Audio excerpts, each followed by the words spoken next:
नमस्कार श्रोताओं, आज आप लोगों को सुनाती हूँ कहानी दो पल सुकून के भाग 77। आप सभी से अनुरोध करती हूँ कि हमारे चैनल को लाइक, शेयर, कमेंट्स और सब्सक्राइब कीजिए। प्रकाश बलराम चाचा के घर पर बैठकर चाची के साथ गपशप करता रहा। ऐसे में भावनाओं में आकर प्रकाश कहने लगा, चाची मैं सही कह रहा हूँ, मेरी माँ और आपके चेहरा बिल्कुल एक जैसी है। कोई भी कहेगा कि आप दोनों जुड़वा बहनें हैं। ऐसे में चाची कहती है, बेटा फिर तो तुम मुझे चाची के बजाय मौसी कहा करो, तुम्हें जो अच्छा लगे, मुझे कोई एतराज नहीं है। जब से तुम लोग हमारे गांव में आए हो, पता नहीं क्यों मुझे ऐसा लगता है कि हमारे साथ तुम्हारा जन्म जन्मांतर की रिश्ता है। रोज की तरह काफी देर तक यहाँ वहाँ टहलने के पश्चात प्रकाश घर में पहुँचा तो रात काफी हो गई है। घर में पहुंचकर देखा कि छोटा बेटा कमलाकांत घर में आया हुआ है और माँ और बहन के साथ बहुत से गप्पे कर रहा है। प्रकाश को देखकर कमलाकांत पिताजी के पैर छूकर आशीर्वाद लिया। प्रकाश आशीर्वाद करते हुए चुपचाप अपने कमरे में चला गया। पूर्वा अपने पापा जी को कहने लगी, माँ जी ने खाना खाने को बुला रही है। ऐसे में प्रकाश कहने लगा, मुझे तो यहीं पर देकर जा, मैं यहीं पर बैठकर खा लेता हूँ। ऐसे में पूर्वा अपने पिताजी के लिए खाना सजा कर ले आती है। प्रकाश के कमरे में आकर कहती है, पापा जी खाना लेकर आई हूँ, खा लो। कहते हुए खाने की थाली टेबल पर रखते हुए चुपचाप निकल जाती है। प्रकाश किसी से कुछ कहे बगैर सोचने लगा, इस वक्त कमलकांत से दूरी बनाए रखना सही होगा, क्योंकि कोई भरोसा नहीं कि किस बात पर अचानक माहौल खराब हो जाएगी। ऐसे में चुपचाप खाना खाकर सो गया। कुछ देर के बाद अंजलि भी सोने को आ गई है, तो देखा प्रकाश सो गया तो अंजलि कुछ कहे बगैर चुपचाप सो गई। अगला दिन सुबह प्रकाश बिस्तर से उठकर रोज की तरह खेत की ओर चला गया। काफी देर तक घूमकर लौट आया तो कमलाकांत अपने पिताजी के पास आकर बैठ गया। पूर्वा अपने पिताजी के लिए नाश्ते के रूप में बनी रोटी सब्जी लेकर आती है ताकि प्रकाश खा ले। प्रकाश रोटी खाने लगा, तभी कमलाकांत धीरे से कहने लगा, पिताजी आपसे कुछ कहना है। शांत स्थिर चित्तों में प्रकाश कहता है, ठीक है, बताओ क्या कहना है। कमलाकांत कुछ क्रोधित मुद्रा में कहने लगा, पिताजी मैंने माँ जी को सभी बातें बता दिया है, मगर मुझे समझ में नहीं आता कि आपके साथ जो भी हुआ इस विषय पर हम लोग चाहे अपने तरफ से कितना भी सफाई क्यों ना दे, मगर यह बात सच है कि कोई भी हमारी बातें विश्वास नहीं करेगा।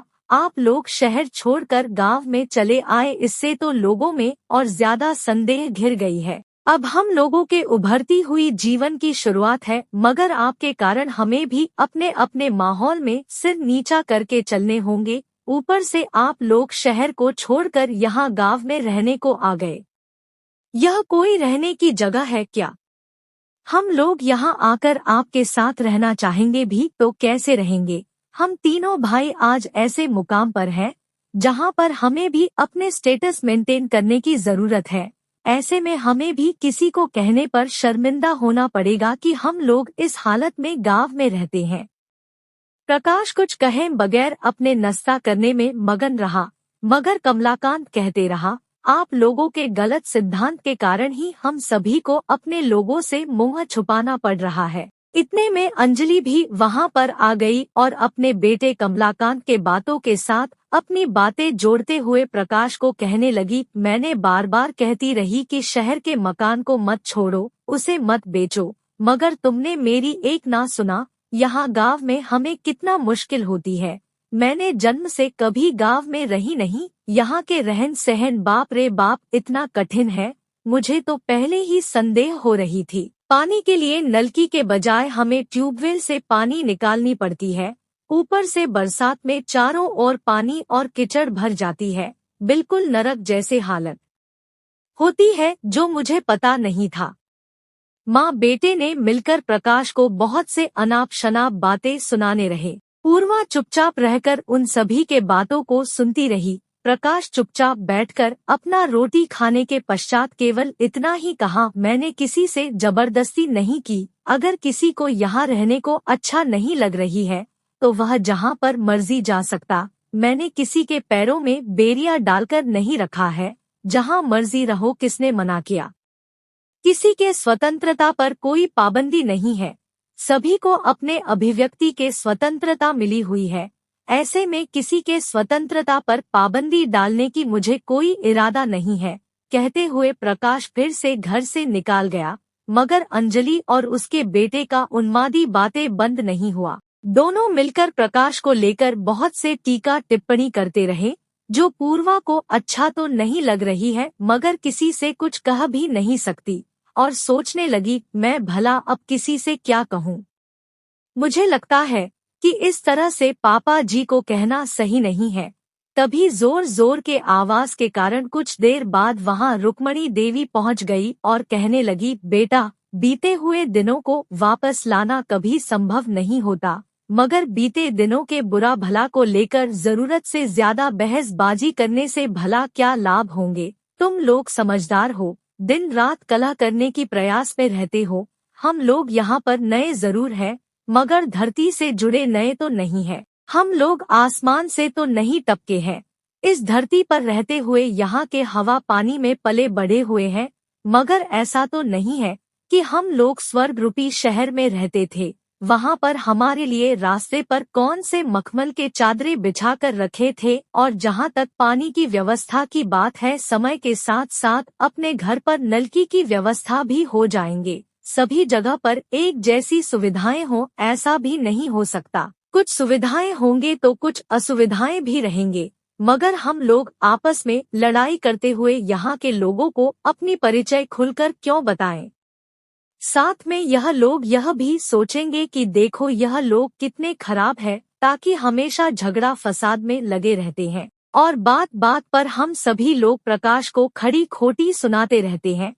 यह भी तो सही नहीं है। कमलाकांत की तरफ देखते हुए कहती है, क्या तुम लोगों ने पढ़ाई लिखाई करके यही सब कुछ सीखे हो? इससे तो हम अनपढ़ ही ठीक है। कमलाकांत अपने नानी जी को कुछ कहने जा रहा था, तभी रुक्मणी देवी अपना हाथ ऊंचा करते हुए उसे रोक कर कहने लगी, बस तुम्हें और कुछ कहने की जरूरत नहीं है। हमारे कहने पर ही तुम्हारे पिताजी ने इस गांव में आए हैं और यहाँ पर मकान बनाकर रह रहे हैं। तुम सभी लोग केवल समझदार ही नहीं, अपने हाथों से बहुत से पैसा भी कमा रहे हो। तुम भी और भाइयों की तरह परदेसी अंग्रेजी लड़की से शादी कर लो और वहीं रह जाओ। तुम्हारे पास क्या कमी है? इन छोटी छोटी बातों को लेकर रोज रोज बेचारे को खरी खोटी सुनाने को क्या जरूरत है? तुम लोग तो वैसे भी अपने माता पिता की बुढ़ापा में देखभाल नहीं करोगे। ऐसे में तुम्हें भला गांव में ऐसी गंदगी में रहने की जरूरत क्या है? अपने बीवी संग शहरों में रहो। अगर अपने माँ की सेवा करने की इच्छा है तो उसे भी अपने साथ में लेकर रख लेना। मुझे मालूम है कि आज तुम जो अपने माँ के समर्थन में बातें कर रहे हो, कल को उसे अपने पास लेकर उसके साथ नौकरानी की भांति बर्ताव करोगे। मगर तुम लोग दिन भर एक ऐसे व्यक्ति को कोसते रहते हो जो तुम लोगों के परवरिश करने की खातिर अपना सब कुछ लुटा दिया, अपना सुख चैन सब कुछ दांव पर लगा दिया, ताकि तुम लोग पढ़ लिख कर न केवल अपने पैरों पर खड़े हो जाओ, बल्कि ऊंचे मुकाम हासिल करके जीवन में बहुत तरक्की करो। और आज वक्त का मारा और लोगों के द्वारा सताए उस व्यक्ति को तुम लोग दिन रात कोसते रहते हो। हम लोग कभी सपने में भी नहीं सोचा था कि तुम लोग पढ़ लिख कर इतना खुदगर्ज बन जाओगे। देखना कहीं तुम लोगों के ऐसे हरकते कल को तुम्हारे ऊपर भारी न पड़ जाए। मुझे भय है कि तुम लोगों के ऐसी उन्मादी स्वभाव किसी अनहोनी को निमंत्रण देकर न बुलाएं। कुछ दिन बीत गई कि एक रोज रुक्मणी देवी शंका भरी लहजे अपने पति रामस्वरूप जी को कहने लगी, मुझे आजकल बड़ी चिंता होने लगी। मुझे मन ही मन भय होने लगी कि ऐसा ना हो कि कल को अंजलि के जीवन में कोई अनहोनी सी हो जाए, क्योंकि अंजलि तो शुरू से ही उसके पति को अनाप शनाप कहती रहती थी, जो मुझे अच्छा नहीं लगता। मैंने उसे इस विषय पर बहुत बार टोका भी है, बहुत बार समझाती रही कि इस तरह से अपने पति से गलत आचरण मत किया करे, यह अच्छी बात नहीं है, मगर यह मानती नहीं, जो आजकल थोड़ी ज्यादा हो गई है। अंजलि आजकल कुछ ज्यादा कहने लगी है।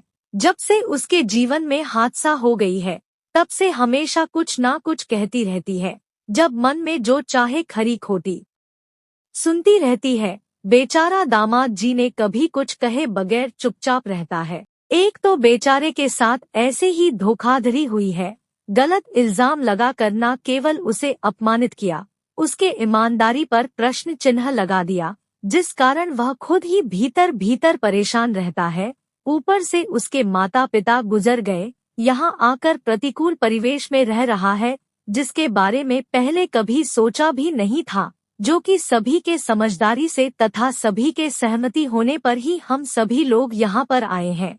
इस पर उसे दोष देना कतई उचित नहीं होता। समाप्त। कहानी के अगले भाग के लिए हमारे साथ बने रहिए। धन्यवाद।